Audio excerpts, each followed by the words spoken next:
Sampurasun, bertemu kembali dengan semangat Obro Markoto, semangat membara yang tak pernah kunjung padam.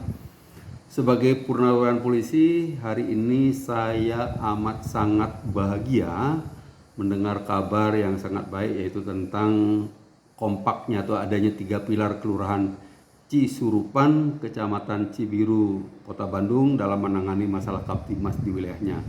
Untuk itu saya ingin menyampaikan kepada Bapak Camat Cibiru dan Ramil Cibiru, Kapolsek Panjilekan, kemudian Bapak Wali Kota Bandung dan Dimtabes Bandung dan Kapolrestabes Bandung, begitu juga kepada Gubernur Jawa Barat, Panglima Kodam 3 Siliwangi dan Kapolda Jawa Barat ya, bahwa anggota yang Bapak tugaskan di Kelurahan Cisurupan, Kecamatan Cibiru, Kota Bandung adalah orang-orang hebat yang bekerja dengan tulus ikhlas.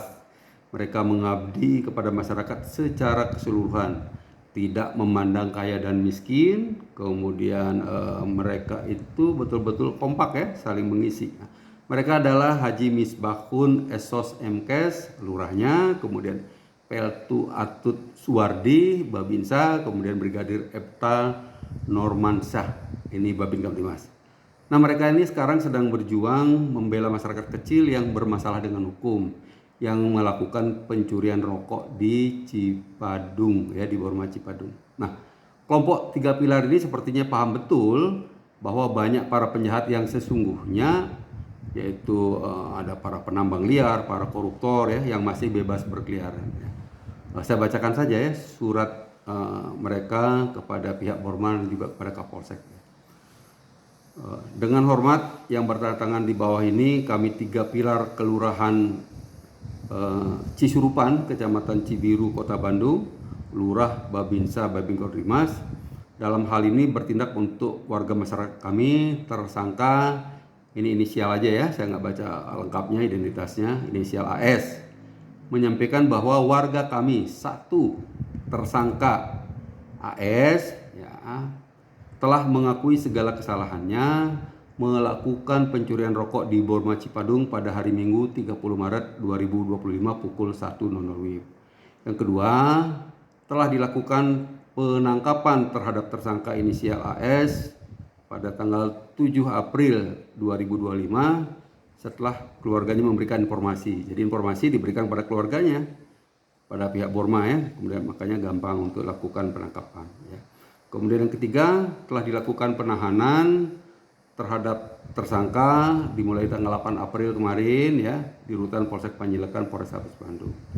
Dan yang keempat, tersangka telah mengakui semua kesalahannya, menyampaikan permohonan maaf dan penyesalan atas kejadian pencurian di Borma dan siap untuk mengganti semua kerugian yang dialami pihak Borma atau Cipadung.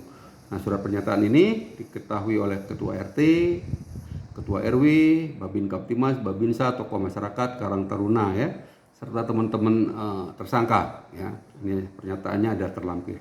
Yang kelima, berdasarkan keterangan Ketua RT 04, Ketua RW 09, Karang Taruna dan masyarakat sekitar, bahwa tersangka ini sesungguhnya berperilaku baik, tidak pernah terlibat masalah hukum ataupun sosial, rajin dan bertanggung jawab, namun mengalami tekanan dalam rumah tangga akibat perilaku istrinya yang menguasai seluruh akses keuangan ya, sebagai karyawan di Borma ya, dikuasai oleh istrinya. Kemudian seluruh akses ini digunakan oleh istrinya untuk bisnis pribadi ya, bisnis pribadi terindikasi sebagai bisnis penukaran uang baru ilegal ya, surat keterangan terlampir.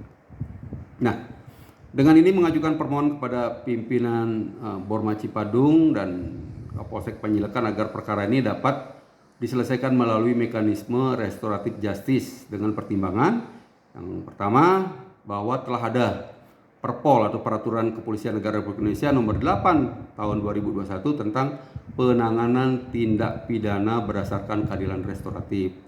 Yang kedua, bahwa permohonan ini diajukan atas dasar asas proporsionalitas, kemanusiaan dan efisiensi hukum dengan pertimbangan sebagai berikut. A. Pertimbangan yang A itu ultimum remedium, pemidanaan merupakan upaya terakhir dalam penyelesaian konflik hukum. B. Pemidanaan tidak efektif mencegah pengulangan kejahatan. Penjara seringkali tidak memberikan efek jera, justru menjadi tempat lahirnya solidaritas antar kriminal dan pembelajaran modus kejahatan baru. Wah, jos ini ya. Kemudian C, penjara bisa memperburuk karakter seseorang karena dikelilingi oleh pelaku kejahatan lain.